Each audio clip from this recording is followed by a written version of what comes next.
Jadi sebuah iman kita bahwa apa yang terjadi di siswa kita, di generasi kita, sesungguhnya tidak perlu khawatir. Allah sudah gitu ya, sudah menyiapkan obat terapinya. Mari kita baca bersama gitu ya. Ayat ini boleh masing-masing boleh mendengarkan saya, tapi sambil diikuti dalam hati, sambil diikuti tetap di mute karena biar tetap kondusif gitu ya. A'udzubillahi minasyaitonirrajim. Ya ayyuhan nasu qad ja'atkum mau'izatun min rabbikum wa shifaa'un lima fis suduri wa hudan wa rahmatul lil mu'minin. Qul bi fadlillahi wa bi rahmatihi fadzalika falyafrahu huwa khairum mimma yajma'un. Ya, boleh ditadaburi ya. Mungkin saya baca terjemah. Hai manusia, kita manusia. Ini ayat untuk seluruhnya. Sesungguhnya telah datang kepada kalian, kepada kita, satu pelajaran. Pada ja'atkum mau'izah, maksudnya di sini Al-Quran. Dari siapa? Dari Robnya. Untuk apa? Satu, menyembuhkan penyakit yang ada dalam hati kita, dalam dada kita. Kemudian setelah sembuh, dia menjadi petunjuk yang menghasilkan rahmat. Bagi siapa? Bagi orang-orang yang beriman. Katakanlah dengan karunia Allah dan sini ya, rahmatnya hendaklah dengan itu mereka bergembira. Hendaklah mereka bergembira dengan karunia Allah. Kira-kira karunia Allah itu apa? Al-Quran. Dengan karunia Allah dan rahmatnya. Karena mendapat rahmat itu tadi Al-Quran, hendaklah kita bergembira. Karunia Allah dan rahmatnya itu lebih baik dari apa yang mereka kumpulkan. Al-Quran itu yang kita ajarkan lebih baik dari apa yang mereka kumpulkan, dari apa yang orang-orang yang tidak menggunakan Al-Quran kumpulkan. Ini menjadi sebuah hal yang patut kita tadaburi, bahwa salah satu solusi mengapa generasi sekarang gitu ya, untuk menyembuhkan generasi sekarang yang sudah kita pahami jauh dari Al-Quran sehingga menimbulkan banyak efeknya. Dari kita bisa memahami anak remaja sekarang bagaimana perilaku bobroknya, Masya Allah gitu ya, ini sudah pada tingkat yang darurat. Maka kepada siapa lagi kita kembali, kemana lagi rujukan yang kita ambil ya.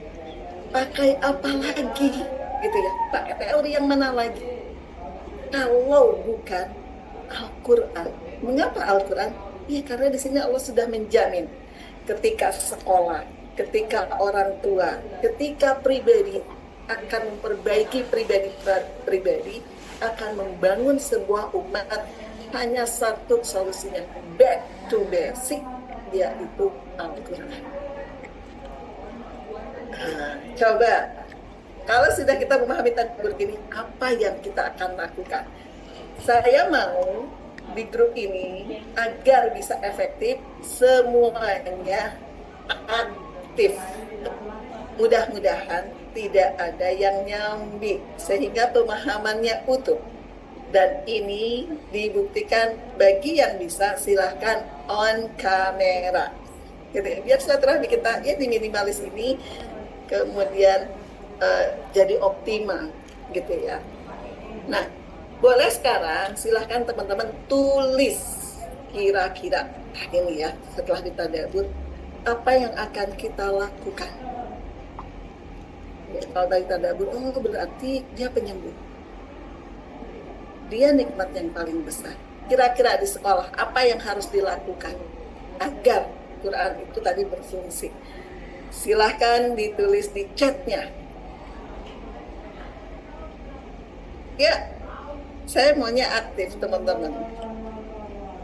Karena memang Quran begitu, diajak berpikir, aktif. Boleh di-chat, kira-kira nih, apa yang akan dilakukan? Ini Allah sudah menjaminkan bahwa Al-Quran menjadi hal yang bisa menjadi penyembuh bagi generasi, yang melahirkan rahmat bagi orangnya, bagi semua. Silakan ditulis. Saya maunya teman-teman aktif. Silakan berani nulis apa yang perlu dilakukan oleh sekolah.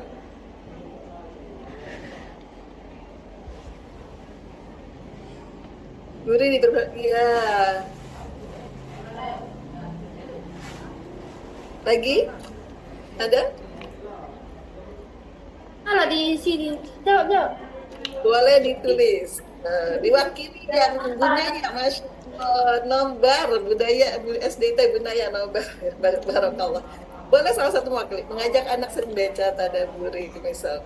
Iya, setiap pagi sampai satu ayat. Masya Allah, luar biasa. Ada lagi? Ainul Mardiyah mendakwahkan kisah-kisah Islam kepada anak-anak melalui Al-Quran. Luar biasa. Ada lagi?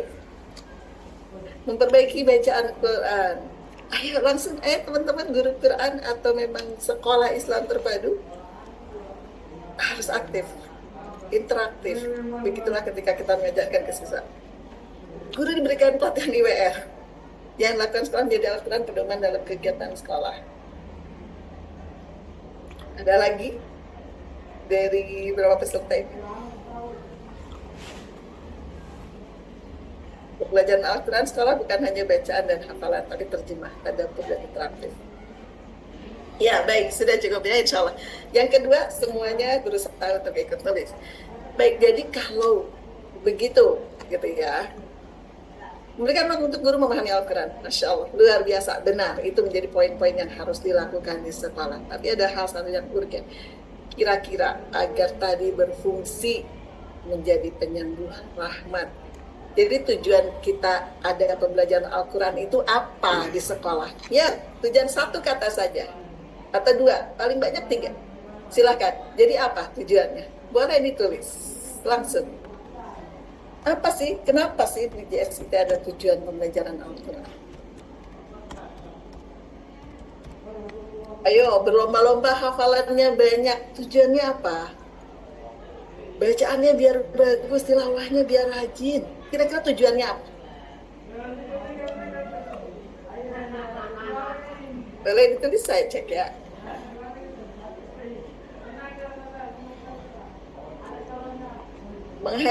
Mengajarkan anak sesuai dengan perilaku yang ada Al-Quran, menghadirkan ruh dalam memberikan ruh.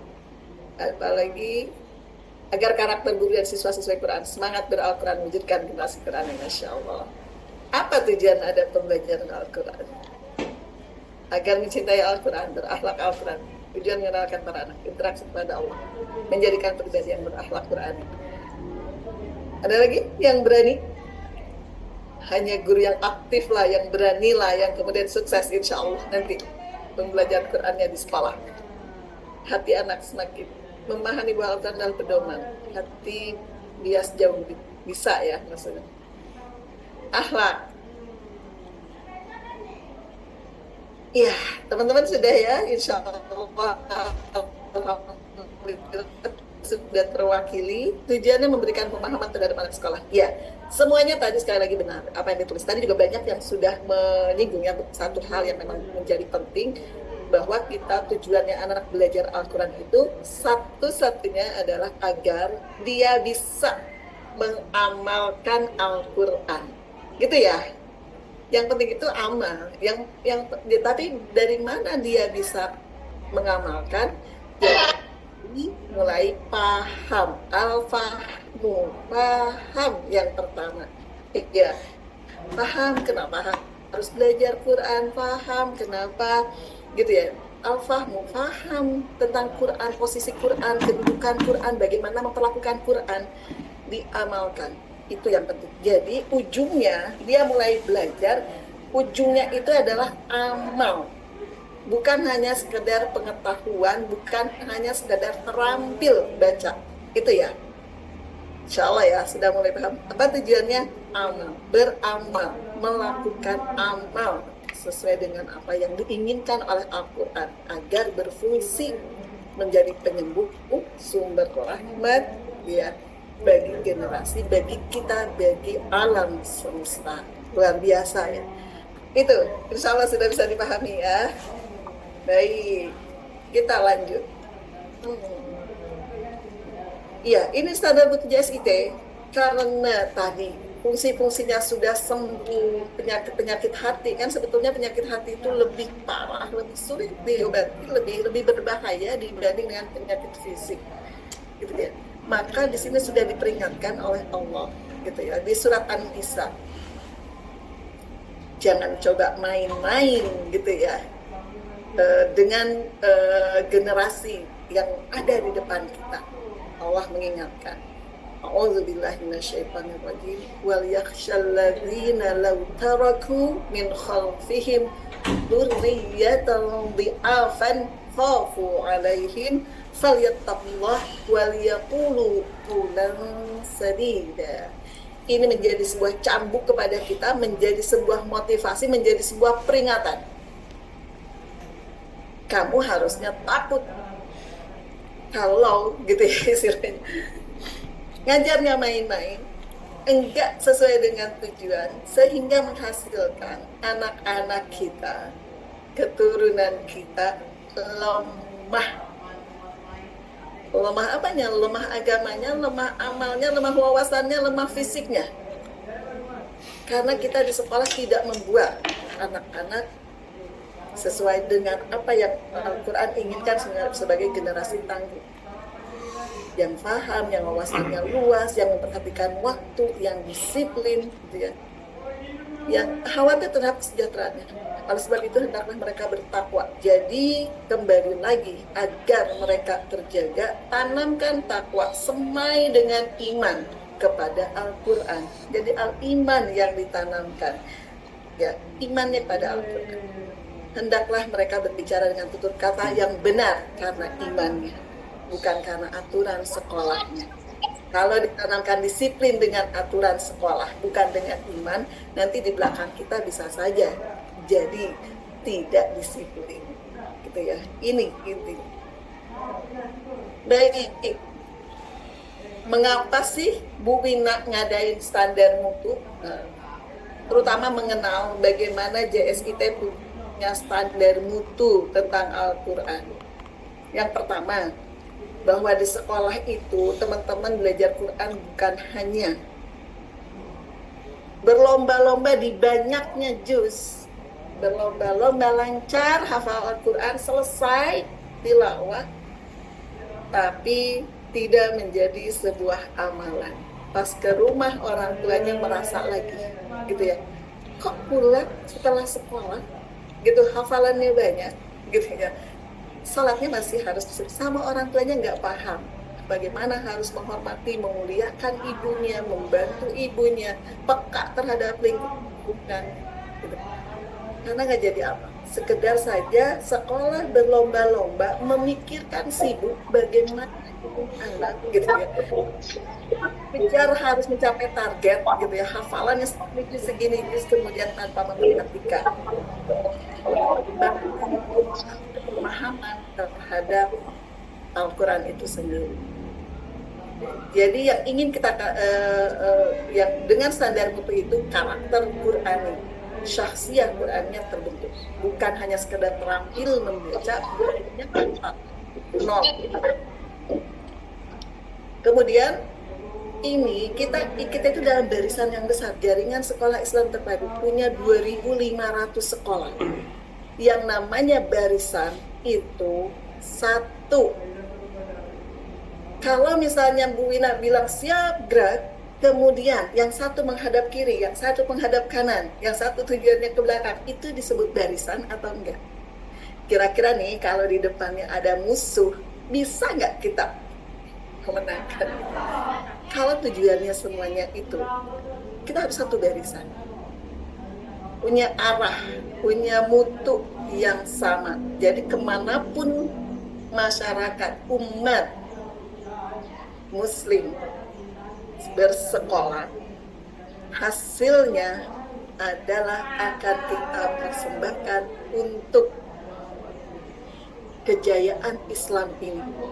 Maka gitu ya, kita perlu sama, memiliki tujuan yang sama, barisan yang sama, langkah yang sama. Tujuan kita bukan hanya sekolah kita yang bagus, tapi jauh ke sana kita sedang membangun umat. Kalau ini umat dakwah ini sedang dibangun dalam satu bangunan, bentuk yang satu maunya temboknya pakai ukuran ini, yang satu mau ini, yang satu mau ini, kira-kira bangunan itu terbangun gak? Atau jahit, saya bagian tangannya mau ini, saya ini, kira-kira terbangun gak? Satu bangunan yang kokoh, utuh gitu ya, tidak akan terbangun. Kita punya sekolah Islam terpadu itu punya visi, punya misi yang memang satu, untuk kejayaan Islam. Maka perlu bersama, musuh aja maksudnya sekarang ya, yang bersatu padu walaupun dalam berbeda. Gimana caranya menghancurkan kita 24 jam? Kita masih mau sendiri-sendiri, masih merasa sekolahnya paling bagus sehingga nggak mau bersama gitu ya. Ayo, kita punya kepentingan yang jauh lebih, bukan sekedar sekolah kita, bukan sekedar anak, tapi jauh generasi, bahkan sampai akhirat. Sehingga kalau tanpa standar, guru bingung, capaian gak jelas, nggak bisa diukur mutunya gitu ya. Jadi kalau ditanya JSIT gimana Qurannya, nggak bisa ngukur karena beda-beda tujuannya. Ada yang pengen hafalan Qurannya banyak kan gitu, dan sebagainya ya. Nah, oleh karena itu kita sekarang bergerak. Tadi kan kenapa sih penting? Maka JSIT menentukan standar kompetensi lulusan. Jadi kalau sudah lulus dari sekolah Islam terpadu, maka ya, apa yang diinginkan? Agak bersih ya, Mbak. Ya, mohon maaf ya kalau terdengar suara-suara karena memang saya sedang di kantornya, bukan sedang di rumah sedang. Ya, tadi pakai ini tidak terdengar, jadi mohon maaf jika memang terdengar sedikit ya. Ya, jadi standar kompetensi lulusan kehasan sekolah Islam terpadu itu dibangun di 6 dimensi. Coba kita lihat dimensi apa saja. 1, itu Quran banget. Memang itu contohnya, mau pelajaran apapun Bapak Ibu, matematika, tematik, bahasa Inggris, pramuka, apapun judulnya, cuman satu tugasnya, ngenalin anak sama Robnya, ngenalin anak sama Allahnya, yakin sama Al-Qurannya, sehingga terbentuk akhlak yang mulia. Dari iman itu muncul akhlak mulia, jiwa nasionalisme yang dibangun, suka menolong, empati, tumbuh kematangan diri, cerdas, berpikir ilmiah, digital, kreatif, dan terampil. Ini dibangun dalam 6 dimensi pembangunan hasil bagaimana agar menghasilkan anak-anak yang memang nanti bisa dibongkar ya di standar mutu apa yang diinginkan, tujuannya apa, kenapa JSIT membuat JSIT. Nah, ini yang perlu kita perhatikan, dan ini semuanya dibingkai dalam keimanan, dibingkai dalam Al-Quran. Jadi Al-Quran ini menjadi panglima di sekolahnya. Ya, bukan dipinggirin, yang lain spesial, yang lain direncanain detail pembelajaran Al-Quran tuh. Gimana caranya anak-anak agar lulus terbaik? Ada jam 0, ada ini, ada kelas yang terakhir. Rapatnya berkali-kali. Pernah nggak kita rapat di sekolah itu? Pembelajaran Al-Quran gimana caranya? Ini akhlak begini, terus gimana? Pernah nggak detail seperti itu sekolah? Beristighfar jika memang tidak pernah. Kemudian kita serius gitu ya, memikirkan anak-anak ini agar menjadi lil muttaqina imama di sini ya. Menjadi orang-orang yang kemudian pemimpin. Terus tentu saja pemimpin itu butuh karakter, satu iman gitu ya, kemudian akhlaknya bagus.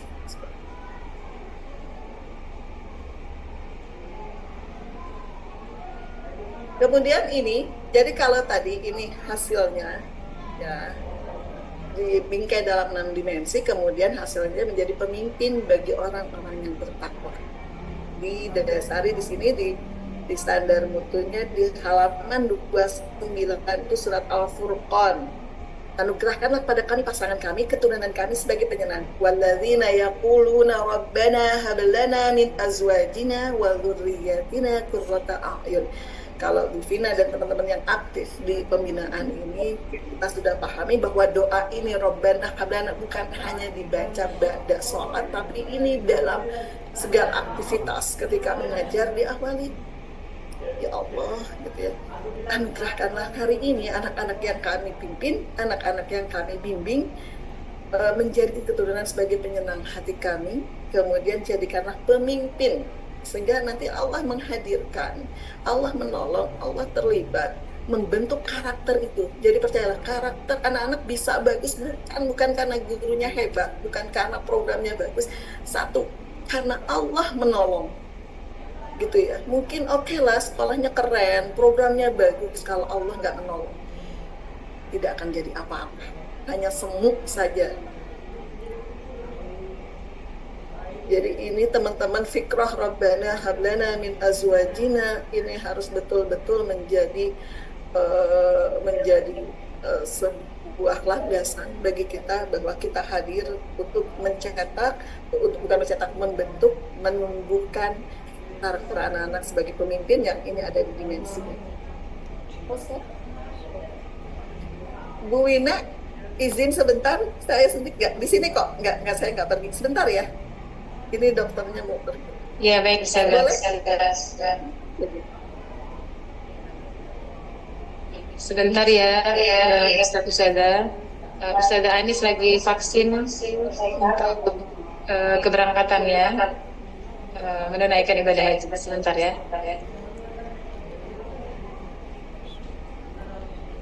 Mau berangkat haji ya?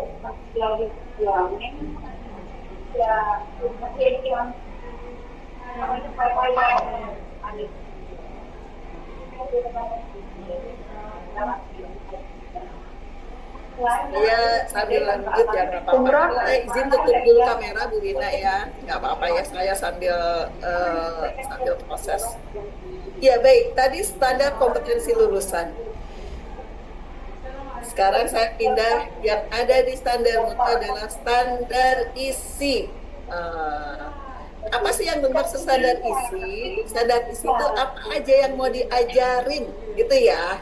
Apa aja sih yang mau diajarin pada mata pelajaran Al-Quran? Izin saya belum buka kamera, tapi saya lanjut aja. Boleh. Alhamdulillah, sudah boleh dipaksa. Okay. Ya, sekarang saya berpindah ke standar isi. Jadi, apa saja sih yang akan diajarkan di mata pelajaran Al-Quran agar mencapai hal yang tadi? Gitu ya.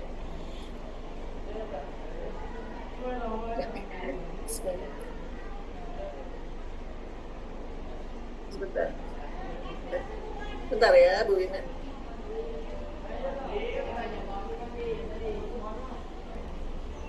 Ya, ada di nomor 5 ya, Masya Allah. Nanti teman-teman boleh dibawakan. Ini di nomor 5 adanya, tapi memang ruhnya ada. Jadi dapat dilakukan di seluruh, bisa dipetakan nanti sama Bu Wina, boleh belajar bagaimana nomor 5 itu dipetakan ke seluruh dimensi. Karena kan kalau tadi bertapa pada Tuhan masa ya pastinya Al-Quran. Yang nomor 2, 3 juga itu dibentuk dari karakter dari Quran ya. Dari nilai-nilai Quran, dari pemahaman Quran. Jadi memang di seluruh dimensi, di seluruh dimensi ini bisa. Tapi memang diletakkannya di sini di dimensi nomor 5. Saya tidak berpanjang di sini. Nanti sama Bu Wina dilanjutkan. Terus sudah kan? Iya. Ini ada di standar mutu edisi. Nanti boleh dicek jika memang sudah di edisi baru, mungkin halamannya berubah ya. Yang tadi saya sampaikan bahwa pendidikan hakikatnya adalah mengajarkan seluruh kandungan Islam. Jadi mau pelajaran apapun, mau pramuka, mau apa, ruhnya harusnya ruh Al-Quran. Ruhnya dia hanya satu, yaitu ilmu Allah.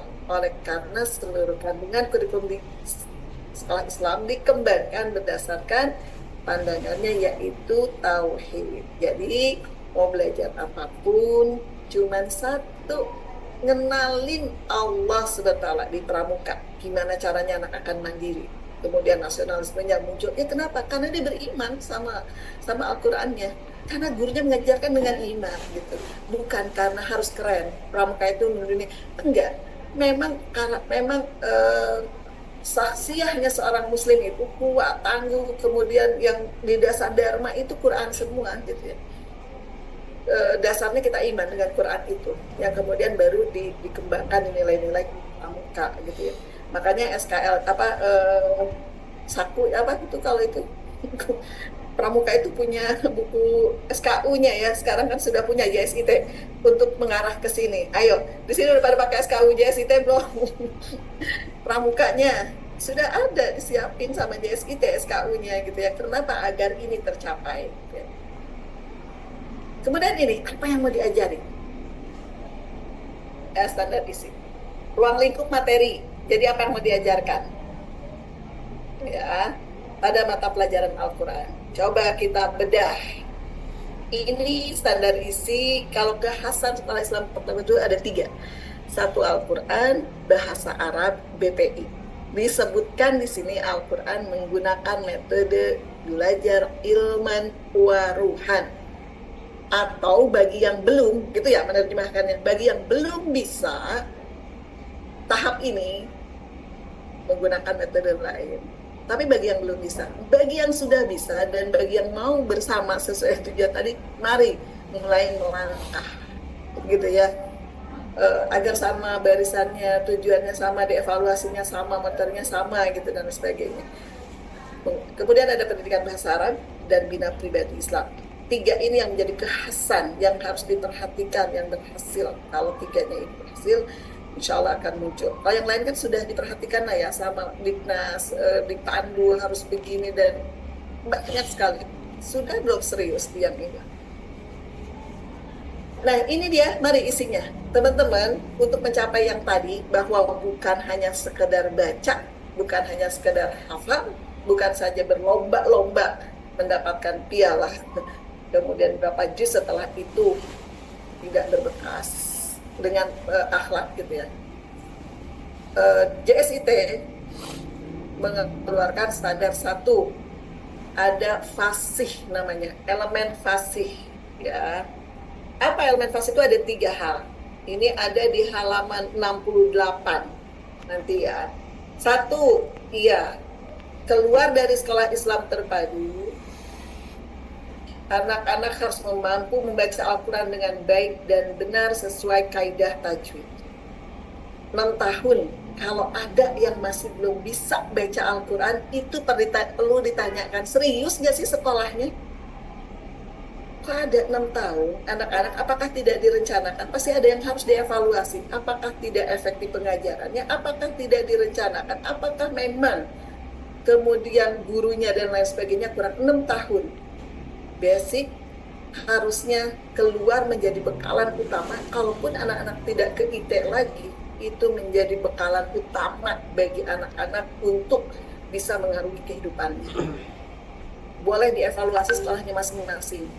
Kemudian mari kita beristighfar, bertobat bersama jika memang setelah keluar dari sekolah kita bab Al-Qur'annya belum selesai gitu ya.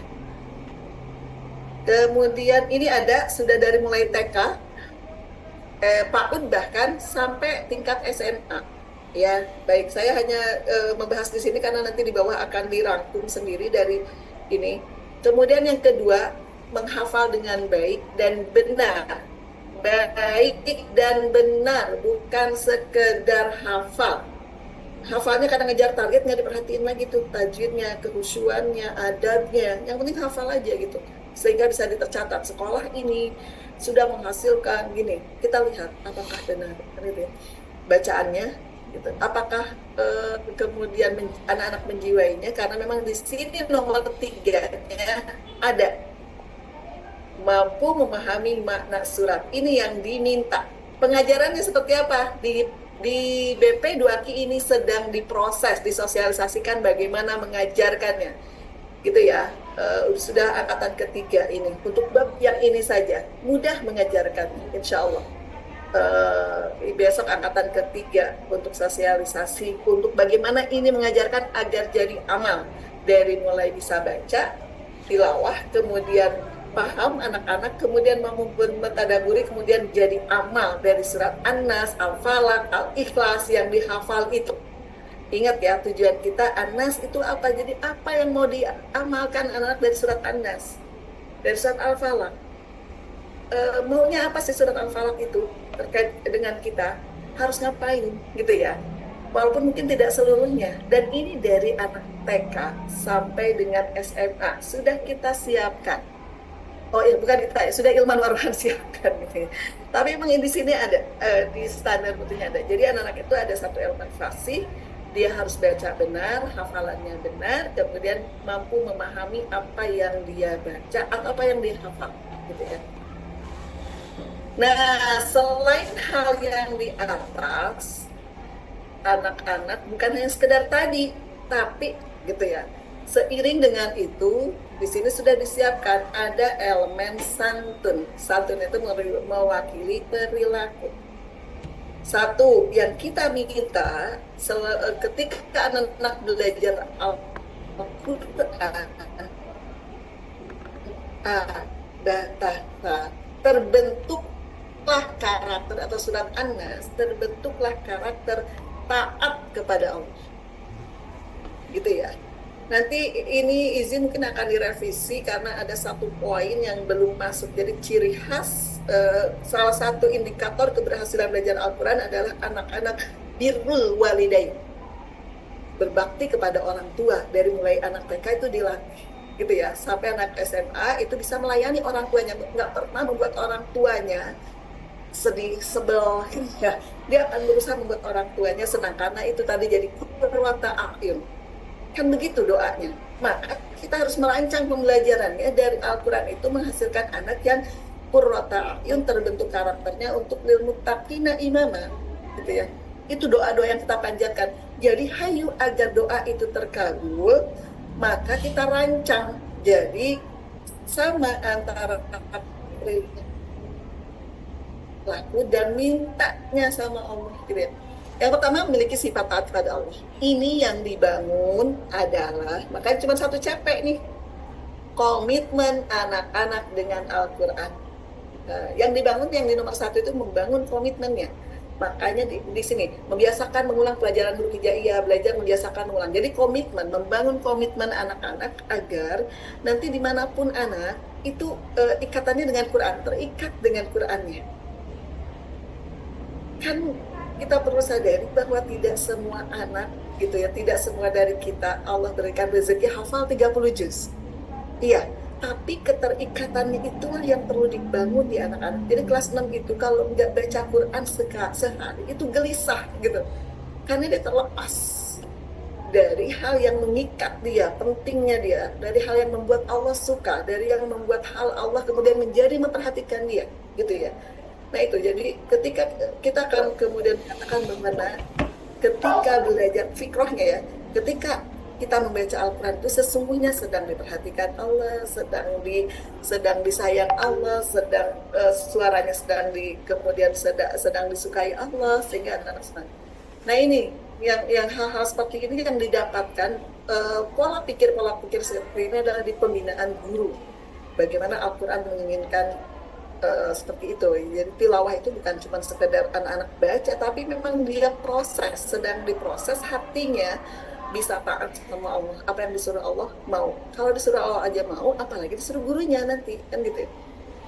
Ini sudah disiapkan, belajar membiasakan mengulang. Jadi kalau udah kelas SD itu anak-anak sudah harus bisa mengatur waktunya, sesibuk apapun ada jadwal dia belajar Quran. Jadi udah nggak diteriakin lagi sama gurunya, udah nggak ada lagi kalau pulang sekolah, kalau libur zero lagi, gitu. Nggak ada lagi seperti itu. Karena memang kita latih jadi amal, dilatih, namanya juga dilatih, namanya juga sedang berlatih, sedang mendidik. Hasilnya bukan yang sekarang harus jadi, panjang dia. Kemudian ini salah satu bentuk ajarin agar dia mencintai Al-Quran. Mencintainya dari mana? Dari bagaimana dia memuliakan fisiknya. Di sini ada jelas bagaimana cara membawa, meletakkan, kemudian wudhu dulu, kemudian dia harus mendengar dan proses belajarnya nggak boleh anaknya baca terus temannya sibuk sendiri. Ini ada poinnya 1 sampai 4 gitu ya isinya. Ini yang ujungnya. Ujungnya itu memiliki adab terhadap sesama manusia dan lingkungannya. Jadi kalau belajar Qur'annya betul di sekolah sesuai dengan maknanya, pasti semakin banyak hafalannya, semakin lancar bacanya, anak-anak akan semakin baik akhlaknya, semakin rajin ibadahnya, semakin peka terhadap lingkungannya. Boleh dievaluasi. Sudahkah kita merancang Al-Quran, pembelajaran Al-Quran sampai fasih dan santun? Boleh dievaluasi. Gitu ya. Kemudian lanjut ya. Nah, ini sih hanya kesimpulan yang tadi saja. Maaf. Maksudnya saya mulai menyimpulkan. PAUD berharakat fathah. Lihat targetnya, lihat gradasinya. Sudah dirancang sedemikian rupa di jaringan sekolah Islam terpadu. Ya. Pengenal huruf hijaiyah berharakat fathah, hafal 17 surat pendek. Kenapa hanya 17? Ya, dan itu bukan hafalnya anak TK, itu karena hasil akrabnya dia banyak mendengar, gitu ya. Bukan hasil dipaksa hafalin gitu ya. Tapi hasil karena dia akrab, gurunya setiap mau masuk dengar, kemudian selalu ditalaki, kemudian banyak mendengar. Jadi akrab telinganya. Kemudian masih membaca Al-Quran minimal khatam 3 kali di SD minimal selama 6 tahun masa iya, selama 6 tahun loh gitu ya. Hafal 2 juz, memahami arti surat, membaca terjemahan juz 30 gitu ya. Tadi memahami arti surat kemudian jadi amal. Fasih yang SMP, fasih baca Al-Quran, hafal 3 juz, khatam 6 kali. Ini yang ada ya, saya mulai meringkas gitu. Dan ini coba kita lihat target di standar mutu. TK itu yang tadi sama, lihat SD kelas 2 telah selesai urusan baca membaca Al-Quran, ngejahnya. Kenapa? Kita punya kepentingan yang banyak gitu ya. Di kelas 3-nya melatih anak-anak kuat tilawah, bersabar tilawah, paham kenapa tilawah, tertazkiyah hatinya. Kelas 4-6 itu sudah terbiasa, dia nggak lagi tergantung disuruh orang tuanya. Kemudian SMP kelas 7 menyelesaikan belajar membaca Al-Quran bagi siswa yang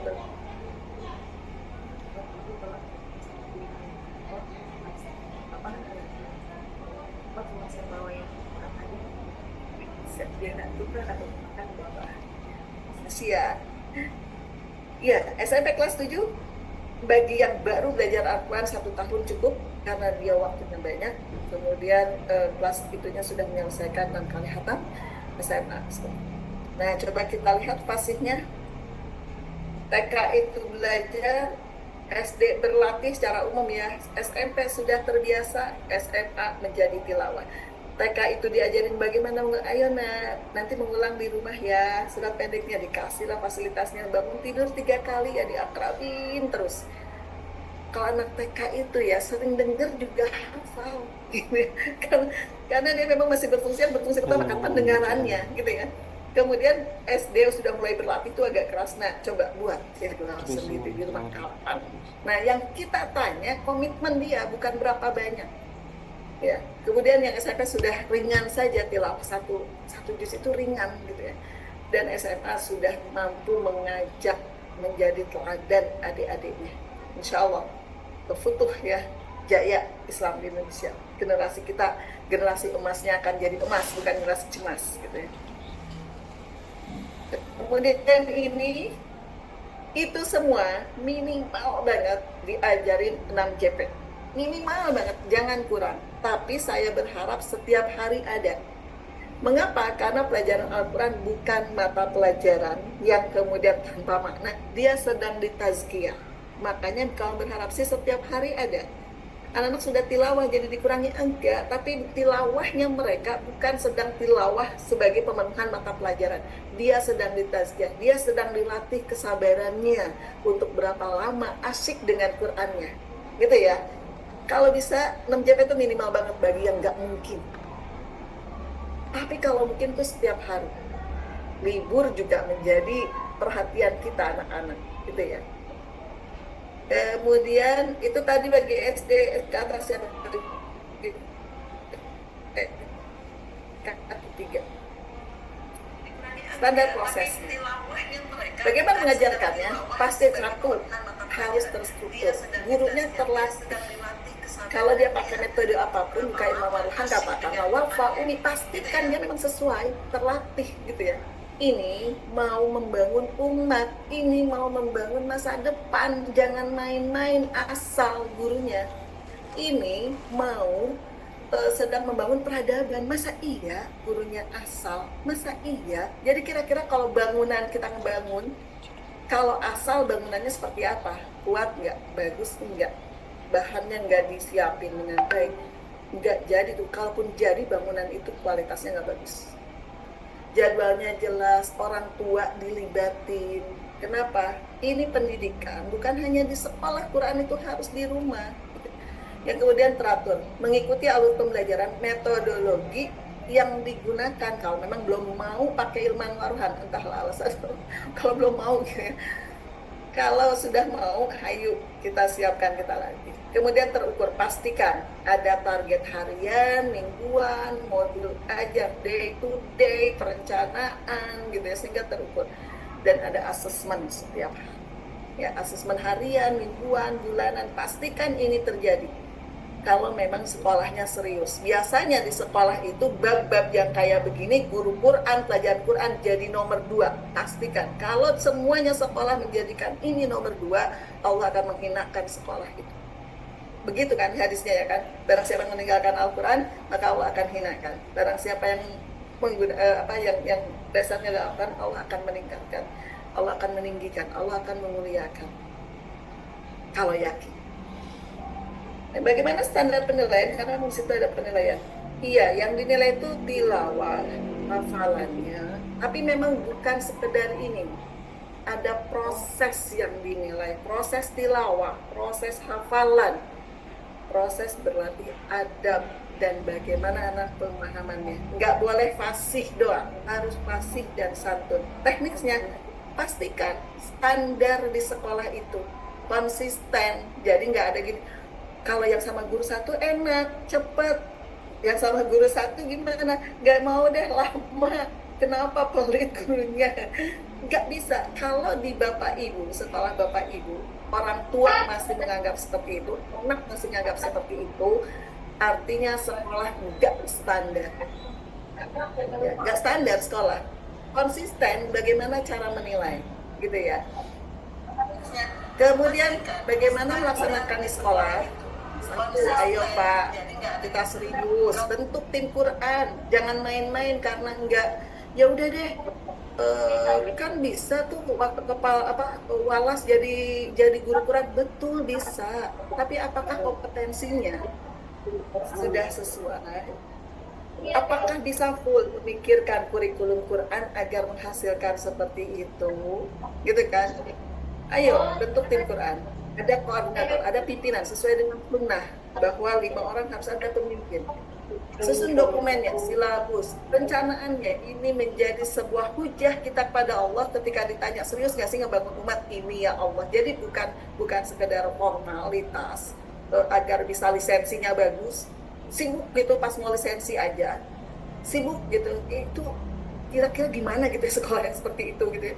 Kemudian proses modul ajar ini bukan, sekali lagi, ini bukan formalitas. Ini memang kita di hadapan Allah sedang merencanakan sesuatu yang kemudian semoga dengan rapihnya perencanaan ini Allah ikut turun tangan, Allah terlibat dalam mendidiknya gitu. Kemudian latih guru secara berkala, nambah ilmu itu menjadi salah satu sumber hidayah masuk. Maka ta'allama wa 'allamahu itu menjadi ruh guru kita, menjadi ruh Quran. Belajar dan mengajar dan belajar, nggak mungkin guru Qurannya nggak belajar. Kan dia harus terus meningkatkan. Quran itu nggak bakalan habis dibahas. Psikologi menurut Quran, psikologi anak menurut Quran gimana, bagaimana pribadi Quran, bangun ruhiyah yang bagus. Nggak cukup seminggu sekali, kalau perlu setiap hari gitu. Pastikan dikontrol, supervisi, evaluasi rutin. Ini sunatullah, evaluasi. Bahkan kalau di Islam kan setiap malam evaluasinya. Dievaluasi gimana anak-anak kita belajarnya. Oh, yang ini dia terlambat kenapa?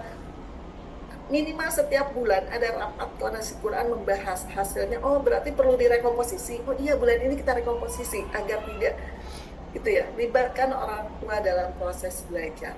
Dan ini semua tidak bisa hanya guru Quran. Ini harus yayasan, ini harus wakakur, ini harus semua terlibat. Gitu ya. Baik. Nah, saya mau gimana? Jadi kan teman-teman perlu, jadi gimana sih implementasinya, berat banget ya mungkin gitu ya. Kami sudah mencoba agar bisa mengimplementasikan standar mutu. Maka JSIT punya metode belajar Al-Quran ilman wa ruhan. Ini disusun, dilahirkan, dibesut oleh sekolah, disusun oleh para guru yang sudah lama, bahkan memiliki metode sendiri. Itu sekolahnya punya metode sendiri, bikin metode sendiri, ngalah gitu ya. Karena ini buat umat, gitu. Bikinnya gini, bapak yang menyusun, yang menjadi hambatan di sekolah masing-masing, silahkan di sini diminimalisir. Ini terinspirasi dari banyak, jadi bukan hasil, terinspirasi dari banyak-banyak metode, tapi memang pengalaman-pengalaman yang sudah menyusun di sekolahnya masing-masing gitu ya, kemudian dituangkan di sini, diminimalisir gitu ya, apa yang menjadi kendala gitu ya. Ini lahir sendiri, memiliki visi sendiri, memiliki misi sendiri. Jadi standar mutu JSIT adalah standar mutu Al-Quran ilman wa ruhan gitu ya, yang punya tujuan. Kenapa JSIT meminta untuk membuat metodologi? Karena memang kita pahami bahwa banyak peserta didik sekolah berlomba-lomba hanya dibaca dan hafalannya, tapi Qurannya sendiri nggak nyatu. Ya, gurunya juga sama, hanya tugas dan sebagainya, tugas datang ke sekolah, duduk baca gitu ya. Tidak memiliki di kepalanya itu mindset bahwa dia sedang membangun pribadi Qur'ania. Kemudian sekolah Islam terpadu membutuhkan metode pelajaran yang terpadu, pembentukan karakter yang memang ini menjadi konsen utama kita, saksiyah Qur'aniyah dengan kemampuan baca Al-Quran. Tentu saja mendorong pendidikan, sekali lagi amal dengan pembelajaran yang efektif gitu ya. Ini mengapa sudah disesuaikan dengan 8 standarnya. Yang SKL-nya akhlak Qur'ani ya, dengan berpikir, makanya tuh harus aktif. Tadi kan saya tanya aktif, ayo nulis di sini. Iya, karena memang dengan belajar Al-Quran tuh nalar anak-anak terbiasa bertanya, terbiasa aktif karena mau dilatih pedulinya. Standar isinya real matematika sudah dibentuk silabus, proses modul ajar yang dilatih sesuai jenjang. Standar prosesnya aktif, bertahap ya. Tahapannya jelas, gradasi jelas, apa dulu, pastinya aspek ruhiyahnya.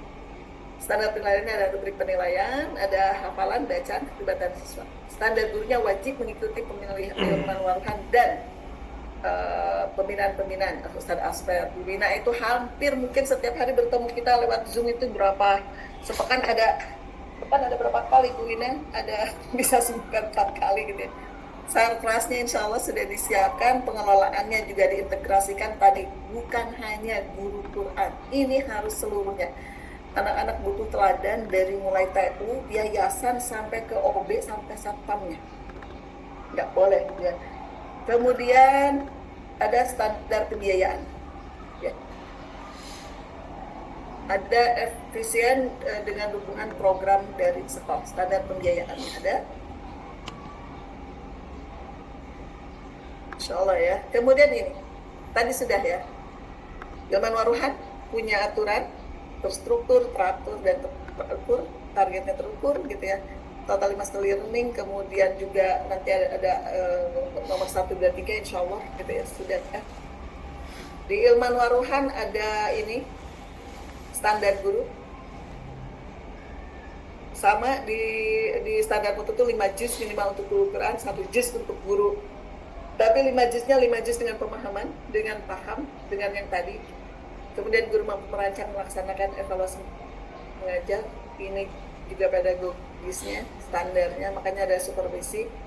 Ada ini juga qiyamul lailnya, senang menuntut ilmunya. Ini yang dibangun melalui pembinaan-pembinaan yang rutin minimal di kegiatan kuliah rupiah, mukhayyam Quran, ada nasional, kemudian ada tashih ya, ada standarnya, kemudian ada memuliakan Al-Quran dipastikan dengan menambah ilmu tafsir Quran. Kemudian yang sekarang itu 5T, bagaimana mengajarkan hafal Al-Quran 5T dari mulai pembukaan sampai tazkiyatun nafs jadi amal. Sekarang sudah angkatan ketiga dan insya Allah nanti TOT akan dilaksanakan gitu ya di tanggal 24-25. Jadi nanti diajarkan bagaimana tadi surat An-Nas itu agar jadi amal gitu, dan itu hanya 10 menit diajarin. Jadi kalau saya sudah mulai rapat tuh langsung seperti kemarin misalnya, ayo lanjutkan fa'amma bi ni'mati rabbika fahadits gitu kan. Kemudian apa artinya Bu gitu kan. Jadi yang dimaksud nikmat di situ siapa? Yang dimaksudmu itu siapa? Rasulullah. Apa yang maksud Rasulullah nikmat itu? Al-Quran. Berarti harus gimana? Al-Quran itu nikmat. Hanya seperti itu. 10 menit. Dan itu kan ada standar prosesnya. Ini. Kemudian ini. Bagaimana Ilman Waruhan diajarkan? Sama 3 tahap. Perhatikan bedanya. Persepsi, membangun kedekatan, salam dan doa. Doanya ada khusus, doa Robi, doa agar Quran itu menjadi taman-taman ya.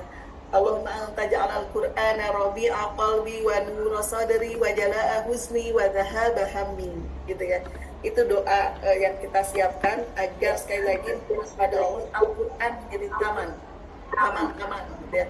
Kemudian ada inti. Nah, inti ini materi santun Qur'ani yang tadi tuh. Ya, jadi masuk ke inti. Yang tadi.